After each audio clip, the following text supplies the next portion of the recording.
Premièrement, des enfants de Dieu, les fondements sont bien établis. C'est d'abord en tant qu'enfant de Dieu que nous allons nous retrouver ici. Je ne viens pas prêcher, mais je veux d'abord nous renvoyer dans l'idée originelle même de Dieu à la création. La Bible déclare dans Genèse 1, au commencement Dieu créa. Donc Dieu est un créateur. Au commencement Dieu créa. Donc l'idée même de la continuité de ce qui va se passer, c'est que Dieu a établi les bases. Dieu créa. Mais si nous allons plus tard vers le verset 26, 27 et 28, on dit créons l'homme à notre image. Créons-le selon notre ressemblance. Ça veut dire créons-le en tant que créateur. Parce que nous avons créé, l'homme doit aussi créer. Donc l'homme doit être animé, habité du sens de la créativité. Parce que qui dit créer, dit imaginer, être créatif. Et c'est très important. Dieu nous veut comme ça. Dieu nous veut des gens qui ne s'arrêtent pas, qui n'ont pas de tête bloquée. Dieu nous veut des gens qui imaginent, qui apportent des solutions, qui transforment le monde. Voilà pourquoi quand il crée l'homme, il dit, je les bénis, et il dit, multipliez, dominez, assujettissez. Depuis le début de la création, tous les restes, les oiseaux, je ne sais pas moi, les animaux, ont parlé de multipliez-vous. Mais on n'a jamais parlé de dominer. Donc à l'homme, on a donné ce mandat de dominer, de transformer la terre, de la cultiver. Et c'est de là même que vient l'idée de la transformation, l'idée de l'entrepreneuriat. Aujourd'hui, nous rentrons maintenant dans les contextes congolais. Il y a toujours d'une façon ou d'une autre des raisons qui font que cette activité puisse avoir son sens, n'est-ce pas? Ok. Alors, parce que nous avons donné sens à cette activité, il fallait que nous puissions circonscrire. Il est important que nous puissions savoir que nous sommes dans un pays de plus en plus la question, on l'a dit tout à l'heure par Sage, de l'emploi et de l'employabilité est une question majeure. C'est vrai qu'il y a des chômages partout dans le monde aujourd'hui. Même aux États-Unis, il y a des chômages, même en France, il y a des chômages. Mais là, le contexte congolais est davantage particulier. On parle de fois de 70% ou de 80% du taux de chômage, ce qui devient un problème. Deuxièmement, ici, il y a la question de comment on peut employer les gens. Parce qu'à côté du chômage, il y a la question de comment on peut employer. Il y a d'une part l'incapacité des entreprises publiques, ça veut dire des entreprises de l'État, à avoir tous les jeunes Congolais dans leurs entreprises. Il y a d'autre part les entreprises privées qui non seulement aussi ils sont limités, mais ils ne sont pas bien régulés par l'État. Et par conséquent, l'État même est incapable de fois de lancer un appel comme ça. Est-ce que vous avez déjà entendu un appel du genre on recrute à l'OCC, on recrute à l'OGFREM, à la DG? Et ça l'a raté. Parce que en fait, c'est tellement exigu qu'on a même peur de lancer. En principe, dans un pays normal, on devrait donner des chances égales à tous les filles et fils du pays pour qu'ils puissent compétir. Ça ne devait pas se faire en catimini, pour qu'on appelle grâce et qu'on vienne juste témoigner à l'église, alors que c'est une voie frauduleuse que les autres n'ont pas pu utiliser. Donc en principe, les canaux devraient être clairs pour tout le monde. Ceci va aussi, quand on regarde le secteur privé, avec tout ce qu'on a. La sous-traitance n'est pas mauvaise, mais les dérivés, les pratiques dérivées de la sous-traitance font que finalement on bouffe les jeunes à toutes les sauces. Il y a des gens, moi j'ai vu une banque de la place qui prenait des jeunes pendant 6 mois. Il leur dit que c'est un stage professionnel et après 6 mois on va évaluer puis vous prendre. Après 6 mois on fait partie tout le monde, on prend d'autres personnes, mais en même temps ces gens font le travail que les travailleurs devraient faire. Tout ça parce qu'en fait il n'y a pas une autorité de régulation de tout cela. Mais est-ce que doit-on rester en train de pleurnicher? Il faut trouver l'alternative. L'autre troisième problème, à part le chômage, l'emploi et l'employabilité, le troisième problème, c'est la question de la classe moyenne. Dans un pays normal, pour que les choses, pour l'économie puisse respirer, il faudrait qu'il y ait ce qu'on appelle classe moyenne. Parce qu'il y a des gens plus riches, partout dans le monde ça existe, et il y a des gens plus pauvres. Mais il faudrait maintenant une classe intermédiaire, des gens qui peuvent, non pas en étant très riches, mais qui peuvent accéder à des choses qui sont à la portée de riches. Par exemple, voyager normalement, envoyer les enfants à l'école, se faire de vacances, avoir un environnement plus ou moins stable, avoir un véhicule. Ça, ce ne sont pas des choses qui sont réservées aux riches. Alors, pour bâtir cette classe moyenne, pour répondre à la question de chômage, pour répondre à la question d'emploi et d'employabilité, il faudrait qu'on trouve quelque chose. Et la chose que l'on peut trouver aujourd'hui qui semble être efficace, c'est l'entrepreneuriat. Et c'est pour cela que c'est très important, parce qu'on ne peut pas parler de l'entrepreneuriat comme ça de façon vague. Aujourd'hui, on est en train de faire cette formation sur comment gérer un projet, comment élaborer un projet, mais les projets ont toujours un contexte. Il faut toujours contextualiser. Les projets, on ne le fait pas comme ça. Le projet a deux bords, vous devez savoir. Premièrement, le projet est fait dans les domaines communautaires. C'est ce qu'on appelle, voilà, tout ce qu'il y a comme ASBL, tout ce qu'il y a comme ONG. Les projets peuvent être orientés vers ce domaine-là. Mais deuxièmement, le projet est carrément orienté vers le domaine de l'entrepreneuriat. Ça veut dire, qu'est-ce que tu fais pour gagner de l'argent? Quand le projet est orienté vers les ASBL, donc c'est-à-dire le domaine communautaire, le projet est fait pour transformer l'environnement, mais non pas avec l'objectif direct de s'enrichir. Est-ce que je me fais comprendre? Parce que ça s'appelle ASBL, Association sans but lucratif. Donc tu peux faire le projet pour changer une situation des gens, pour améliorer un environnement dans votre communauté, pour subvenir aux besoins. Par exemple, ça peut être un projet orienté vers le FIMER, ça peut être un projet orienté vers peut-être des enfants orphelins, ça peut être un projet d'assainissement de votre commune. C'est des projets orientés vers les communautaires. Ces projets, on ne le fait pas forcément pour s'enrichir. Ça, c'est une chose. Mais, de l'autre côté, il y a ce qu'on appelle des projets orientés vers l'entrepreneuriat. Ici, le but est clairement défini de se faire de l'argent. Le but est clairement défini, comme disait tout à l'heure Gabriel, d'accéder aux capitaux.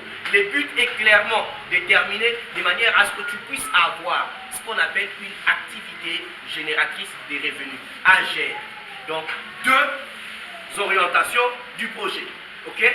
Mais nous allons parler du projet de façon générale et vous donner des déclinaisons sur les deux orientations. Et quand on parle de cela, l'objectif de cette formation, c'est de vous faire comprendre aussi c'est quoi le projet. Parce qu'en fait, projet, ça paraît vague. Chacun de nous a une photographie, une image. Quand on dit projet, tu as quelque chose qui te vient en tête. Mais est-ce qu'on peut standardiser notre entendement commun du projet tel que ça peut se passer dans le domaine communautaire ou tel que ça peut se passer dans le domaine entrepreneurial? C'est juste pour séparer les deux domaines. Mais le projet reste le même. La démarche que l'on utilise reste la même. Est-ce que je me fais comprendre? Voilà.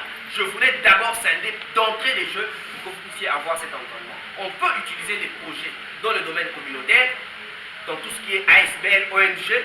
On peut utiliser les projets dans le domaine de l'entrepreneuriat. C'est-à-dire, ici, l'objectif est clairement déterminé de se faire du blé, de se faire de l'argent, de se faire la thune. Hein? Tu vois comment tu me regardes? Je voulais utiliser les vocabulaires que tu connais, de se faire la thune. Parce que ton regard m'a directement dit que toi, tu sais ce que c'est que la thune, n'est-ce pas? Voilà. Alors, c'est très important. Maintenant, les projets, c'est quoi? C'est l'entendement que nous devons avoir. Ici, l'objectif aussi de cette formation, c'est vous donner une approche souple, mais consistante de l'élaboration et de la gestion du projet. Non pas vous embrouiller avec beaucoup de littérature et des choses qui vont vous énerver, vous faire mal à la tête, de manière à ce que vous allez chercher Panadol ou je ne sais pas moi, paracétamol, alors qu'on a dit que paracétamol, c'est fini, hein? On a dit qu'il ne faut plus utiliser ça. Ici, c'est la culture générale. Quand vous avez une formation avec moi, de temps en temps, il y aura des petites cartouches d'autres domaines qui peuvent vous servir. C'est très important. Donc, c'est la culture générale. Un communicateur, c'est quelqu'un qui a une communication et qui a une connaissance encyclopédique. Donc, je ne vais pas rester figé sur le projet, mais de temps en temps, je peux vous donner des informations d'actualité. Est-ce qu'on est d'accord? Ok. Alors, c'est aussi donner un contenu à l'entrepreneuriat. Alors, comme d'entrée des jeux, nous savons les trois questions auxquelles nous allons répondre. Par l'entrepreneuriat, tu dois répondre aux besoins des gens, tu dois être sûr que tu as rendu service et tu tires bénéfice de ce service. Dans les communautaires, tu dois être sûr que ton projet a amélioré la condition de vie des gens, ton projet a résolu un problème, comme dernièrement je donnais cours au centre de formation Kairos, une dame qui avait un projet de prise en charge de filles mères des enfants de militaires dans le camp. Donc le projet doit répondre. Elle disait qu'il y a la promiscuité dans le camp et qu'il faut occuper ces filles-là. Deux fois, elles grandissent dans leur propre maison, elles ont des enfants seulement là-bas, et puis finalement, si elles ont une activité génératrice de revenus, elles peuvent être utiles à la société. Et par conséquent, pour cela, il faudrait que le projet puisse prendre corps, il faudrait qu'on les forme d'abord sur l'éducation financière, sur la culture entrepreneuriale, sur l'entrepreneuriat social, et puis après qu'on leur remette des petits fonds pour pouvoir faire tourner cela. Et ça, c'est très important. Un projet répond toujours à un besoin. À partir d'aujourd'hui, jusqu'au 3e lundi, commencez à imaginer quelque chose qui apporte un besoin aux autres. Parce que à la fin, vous devrez m'apporter un projet conçu. Okay? Nous allons progressivement, étape après étape. Parce que ça serait inutile de venir ici, de faire beaucoup de comédies, de parler, de vous faire rire, et puis à la fin, qu'est-ce que vous avez retenu? Oh non, formateur américain. Oh! Donc c'est très important que nous puissions avoir à la fin un projet. N'ayez pas peur, chacun de vous va le faire. Je sais la capacité qu'il y a en vous. Donc ne me regardez pas de façon terrifiée. Mais vous allez le faire et je sais que vous allez le faire. C'est très simple. Alors, le projet doit répondre à un besoin de la société. Et les besoins sont de plusieurs ordres. Les besoins ne sont pas seulement des choses qu'on est venu vous réclamer. Vous pouvez vous identifier un besoin dans quelqu'un qui ne sait même pas qu'il a ce besoin-là. Les inventeurs ont imaginé des besoins que nous avions alors qu'on ne leur a rien demandé. C'est lui qui a créé l'ampoule. Il a imaginé que les gens ont besoin d'être éclairés. Donc, tout ce qui existe, c'est lui qui a créé la montre, celui qui a créé les téléphones. Ces gens ont imaginé des besoins qu'on avait, mais qu'on n'avait même pas exprimés. Et ils ont imaginé cela. C'est lui qui a créé l'école, c'est lui qui a... Donc, tous ceux qui ont multiplié, toute l'existence humaine est fruit des projets. Voilà pourquoi j'ai commencé, sans vous prêcher, de vous ramener dans le soubassement biblique. Genèse 1. D'abord le premier verset, et puis le verset 26, 27 et 28. Dieu créa. Au commencement, Dieu créa. Donc, projet. Dieu créa. Il imagine. Et la Bible dit même, il vit que c'était bon. Alors, chaque fois que tu fais un projet, tu dois voir que c'est bon. C'est en fait ce que ça veut dire. Tu ne peux pas faire un projet au Kangelo de ton projet. Non. Tu dois voir que c'est bon. Les modèles de Dieu, c'est ça. Faire quelque chose et voir que c'est bon. Les projets ne doivent pas être une corvée. C'est comme ça que je dis. Je me rappelle toujours de certains amis quand on finissait l'université. Alors, ils voulaient à tout prix devenir des assistants pour montrer aux enfants qui étaient en G1, G2, G3 que Batika est assistant pendant que ces étudiants-là. Et comme ils savaient que pendant toute la période qui va suivre, les gens nous connaître et viendront à l'université pour chercher peut-être des diplômes ou tout, ils vont nous voir des assistants pour filmer. Mais quand je passe à l'université, j'ai comme l'impression que forcément on va avoir un assistant. En fait, comme il dit non, ne faites pas les choses comme une corvée. Faites quelque chose qui te fait plaisir. Comme moi aujourd'hui, ce soir, je suis dans mon élément. Vous ne pouvez pas imaginer le plaisir que j'ai. Tout à l'heure, le cordon vous a dit, j'ai utilisé plusieurs types d'auditoires avec une personne, avec 1000 personnes, avec, je ne sais pas moi, un mode conférence, un mode formation, un mode facilitateur. J'aime parler. Et Dieu m'a fait ces dons-là et je veux l'utiliser à bon escient. Parce que c'est une adoration que j'ai fait à Dieu. Utilisez les dons que Dieu vous a donnés, c'est une adoration que vous faites à Dieu. Et ça, c'est très important. Alors, ne faites jamais quelque chose qui ne vous plaît pas. Dans les projets, c'est quelque chose qui répond aux besoins, mais qui vous fait plaisir. Dieu vit que cela était bon. Alors, maintenant, si c'est un besoin qui est exprimé, quand on est dans le créneau de l'entrepreneuriat, j'y reviendrai quand je vais parler un peu de fond, il ne suffit pas seulement d'identifier le besoin. Vous pouvez identifier les besoins, mais les gens ne sont pas conscients qu'ils ont ces besoins-là. Alors, vous devrez leur montrer l'importance. C'est là qu'est né le métier de marketing. Je ferme la parenthèse rapidement. Très important. Vous devez leur montrer l'importance de cela pour eux qui n'ont pas compris.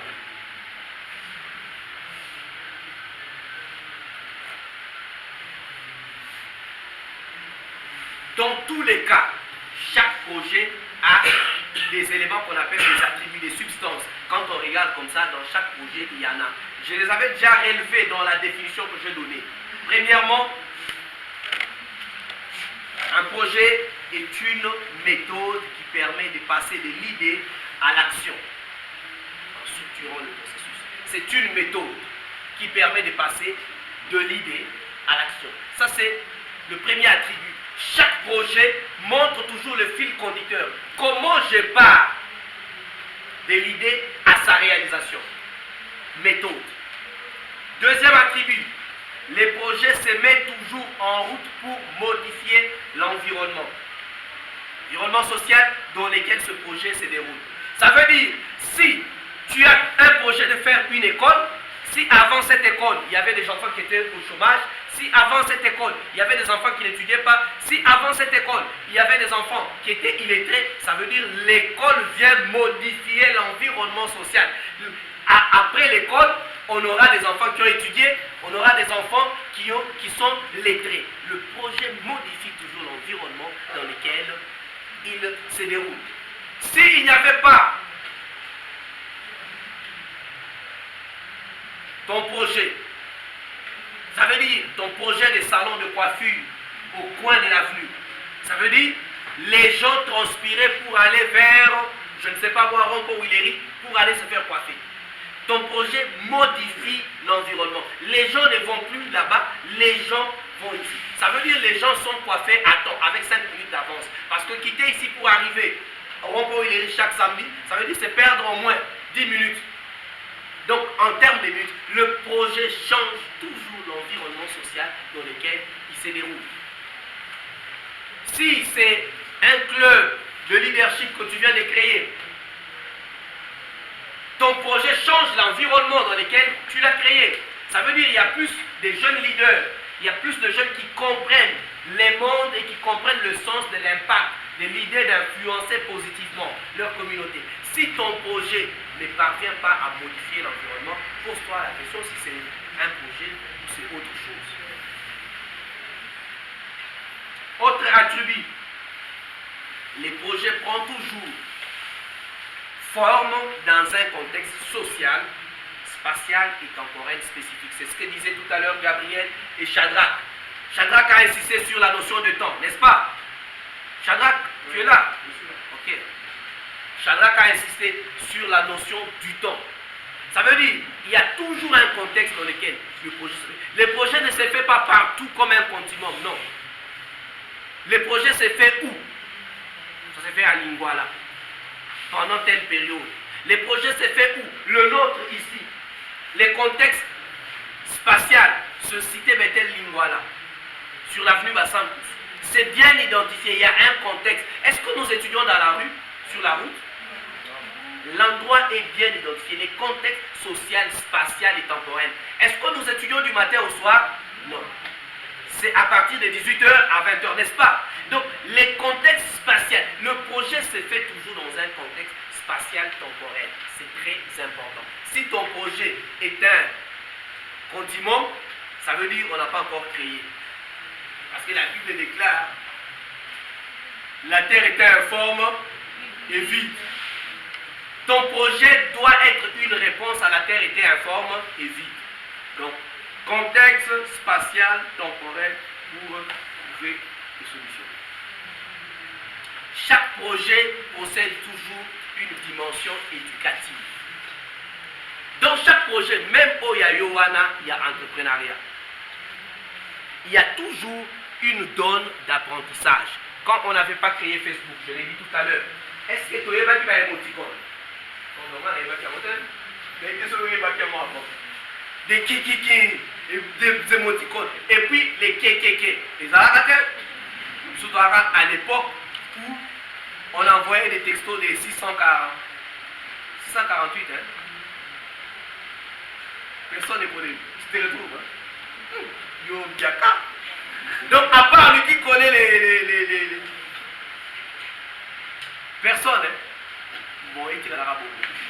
À l'époque des CMS et des tuyaux. Vous tournez dans Souka. C'était quoi? Hein? Vous tournez dans Souka. Hein? Hein? Alona, voilà. Hein? La période de Alona. Donc, quand Facebook est venu, des nouveaux langages sont aussi venus. Des ké, ça n'existait pas. Donc, on s'adapte. Et puis, tu verras que chaque personne fait l'effort d'utiliser ça à temps et à contre-temps. Ça, quand on grandissait. Si tu as entendu un nouveau mot dans un film, ou bien tu as lu dans un dictionnaire, osons créer du solo avec des amis pour que tu mettes ces mots-là. Donc, même s'il n'y avait pas un endroit où il fallait parler de ces mots-là, tu fais tout pour mettre ces mots-là pour bailler Bakeno aux mots et c'est exactement comme ça. Donc, les projets ont une dimension éducative. Il y a un côté d'apprentissage qu'on amène dans un projet. Ils étaient intelligents à leur époque, dactylographe et tout ça. Moi, on est là qui s'enraille. Tu vois que ton papa est ingénieur, il connaît beaucoup de choses, mais il ne connaît pas les usages de Internet. Pourquoi? Parce que les projets ont une dimension éducative. Il faut apprendre. C'est très important. Ah oui, là c'est très important. Ouvrez les oreilles et écoutez-moi. Le projet est le produit d'un travail collectif. Même ton propre projet là, tu veux devenir médecin. Il y a des enseignants qui interviennent dans ça. Il y a les parents qui interviennent en payant Minerval. Donc le projet est toujours un produit d'un travail collectif. Il n'y a pas un projet où tu te dis tu es seul. Même dans les mariages, c'est deux personnes. Même quand tu veux chanter la chorale, il y a bassiste, il y a soliste, il y a doumain. Donc même si tu fais du succès au micro, si on n'a pas bien joué derrière, au B dans orga, et puis il y aura des harmonies. C'est très important. Donc il faut mettre ça en tête. Même s'il arrive que dans la vie, il y a des domaines de la vie qui sont comme le foot, comme le basket ou le rugby, où on joue à 11, à 5 ou à 15. Et qu'il y a d'autres domaines qui sont carrément comme le tennis où tu joues seul. Mais même celui qui joue au tennis seul là, a besoin d'un entraîneur. Il a une équipe. Donc il n'y a pas quelque chose que tu peux faire absolument seul. Les projets est toujours un produit d'un travail à l'équipe. Quand tu voudras faire ton entreprise, toi tu n'es pas comptable. Comment tu feras le bilan? Il faut chercher un comptable pour qu'il fasse pour toi le bilan. Tu as beau dire que bon, mon entreprise est unie associative, donc je suis seul associé et puis je fais tout seul, je n'ai pas besoin d'engager des gens, c'est moi-même le truc. Tu auras toujours besoin du comptable pour te faire, sinon tu vas faire un bilan qui passe à côté et tout. La DGI sera sur tes trousses. Sinon tu vas faire des choses, même en venant ici, je forme seul, n'est-ce pas? Mais j'ai mon assistant manager qui est en train de filmer.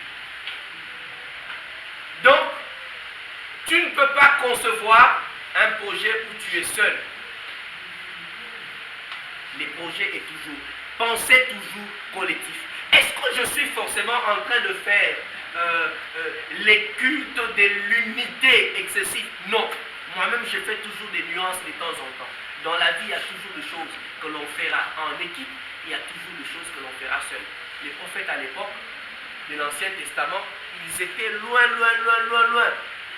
Parce qu'ils devraient rester seuls pour recevoir de l'inspiration, pour capter les messages qui viennent de Dieu, pour ne pas se faire distraire. Il y a des moments où l'union fait la faiblesse. Comme pour la tour de Babel. Les gens se disent, venez, construisons et puis atteignons Dieu. Vous voyez les gens d'union qui font la faiblesse. Il y a des moments où l'union est insensée. Héros de Pilate. À cause de Jésus, la Bible dit, eux qui ne s'entendaient pas, parce que l'intérêt commun c'était de tuer quelqu'un, quel type d'unité? Alors ne faites pas ça. Les projets que vous devez faire, quand vous devez vous mettre ensemble, si la tribu c'est de travailler en équipe, ça ne doit pas être pour tuer Jésus. Ça ne doit pas être pour faire la tour de Babel. Posez-vous des bonnes questions. Est-ce que nous nous unissons pour faire quelque chose de sensé? Ça c'est très important. Donc, le projet est un produit collectifs et nous les verrons plus tard, les dispatching dans l'équipe. Le projet implique nécessairement une évaluation qui permet de faire les liens entre l'idée et l'action. Shadrach, encore une fois, toi qui parlais du timing, le temps donné, quand on arrive en décembre, est-ce que c'est ce qu'on s'était donné comme target? Mais ici, l'idée n'est pas de te limiter, de faire une fixation.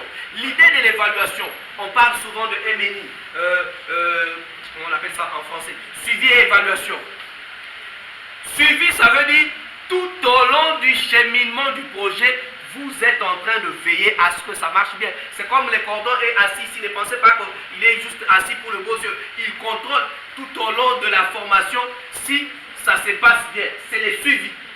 Maintenant, l'évaluation, ça veut dire à la fin du premier jour, est-ce que les objectifs déclarés pour le premier jour ont été atteints ou pas? C'est ça l'évaluation. L'évaluation, c'est à un moment donné du projet. Après 6 mois, on fait l'évaluation. D'où est-ce que nous sommes venus? D'où est-ce que nous sommes arrivés? Est-ce qu'on a atteint les objectifs assignés? Mais une chose n'est pas seulement de vérifier si les objectifs ont été atteints, mais est-ce que les objectifs ont été bien atteints? Parce que tu peux atteindre les objectifs, mais tu les as tellement mal atteints. Aussi ici, mais tu me souviens là 20 minutes dans 12 jours, c'est les gars 2 minutes rapide. Mais maintenant, on se relie bien.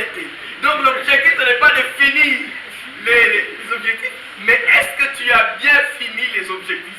Est-ce que tu les as fait avec efficacité? Ça c'est très important. Mais est-ce que tu les as fait avec efficience, dans le temps record, mais bien?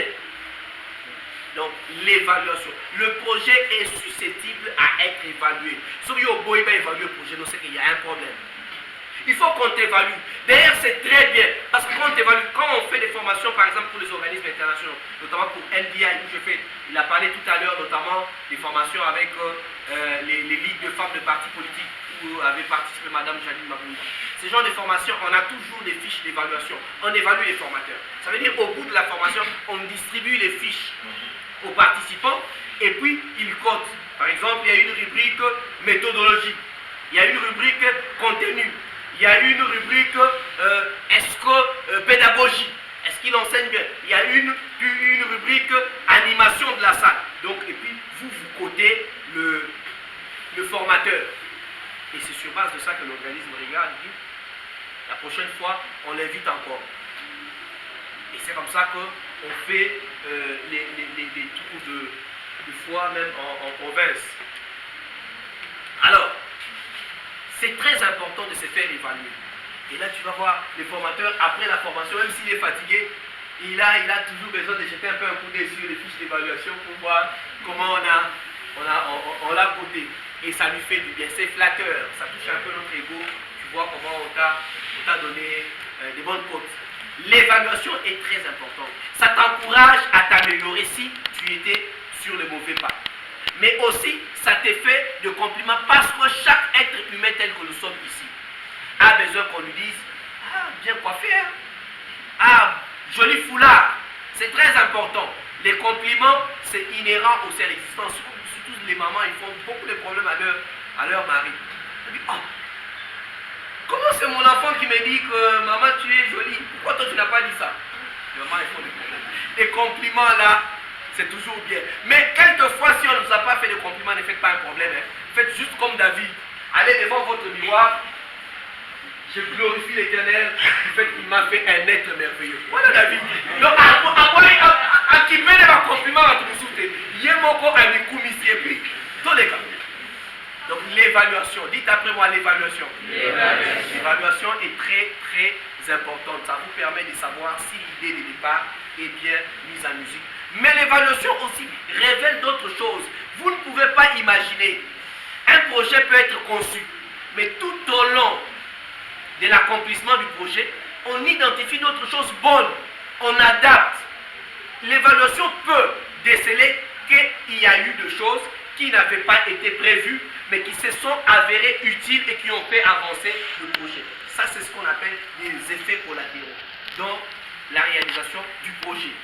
Ça n'a pas dérangé le projet. Ce n'était pas prévu, mais ça a encore ajouté on a projet tout au long de votre marche avec le produit. Ça, c'est des éléments très importants à capitaliser.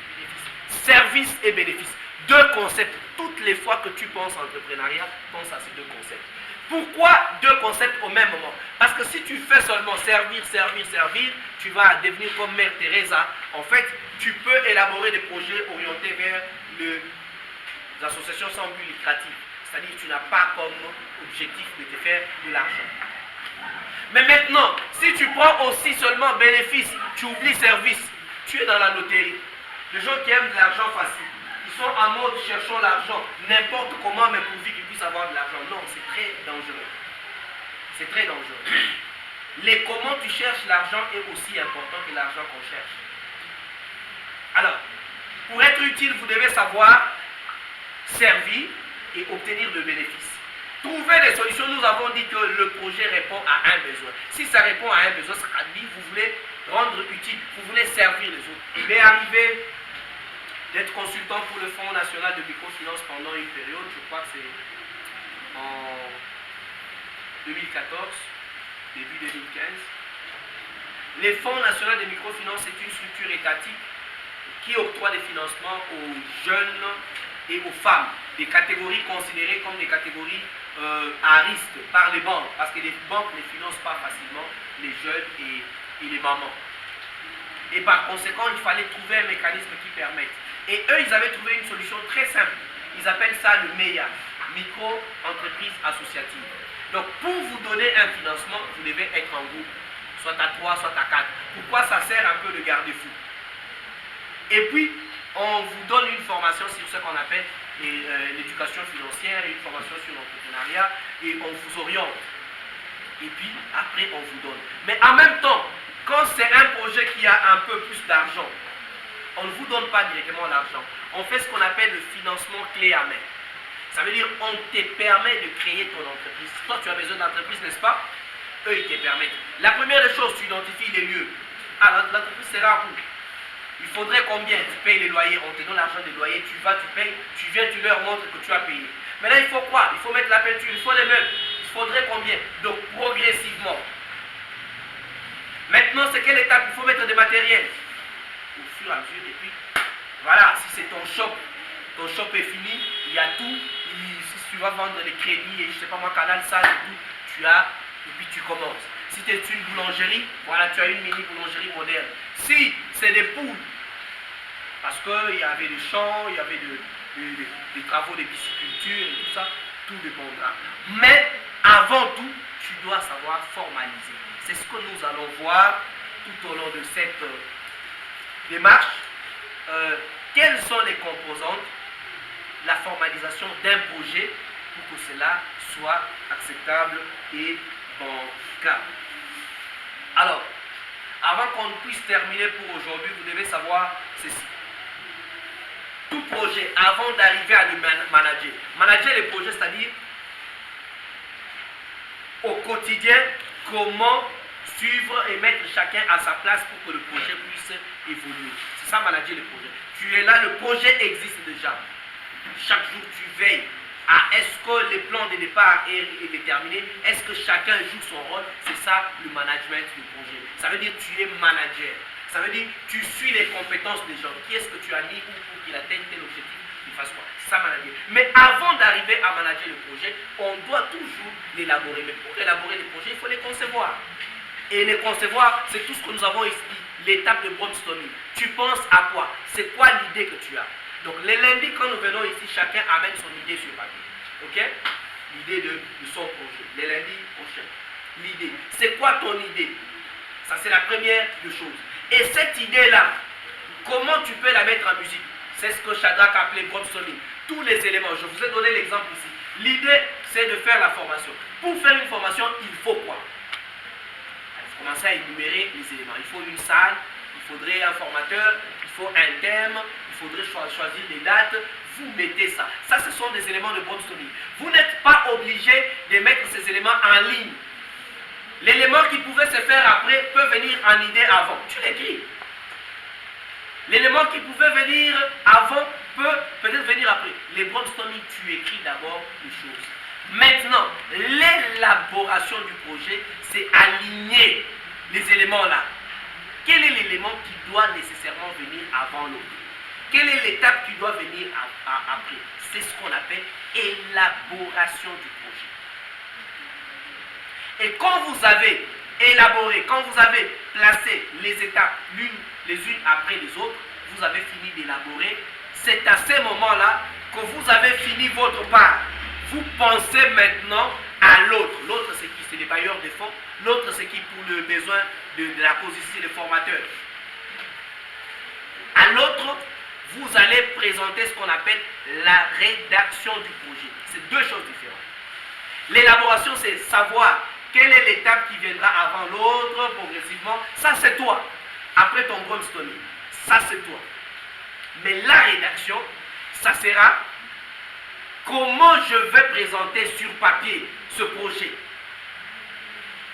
C'est deux choses différentes. Alors, le lundi prochain, vous allez m'amener vos idées.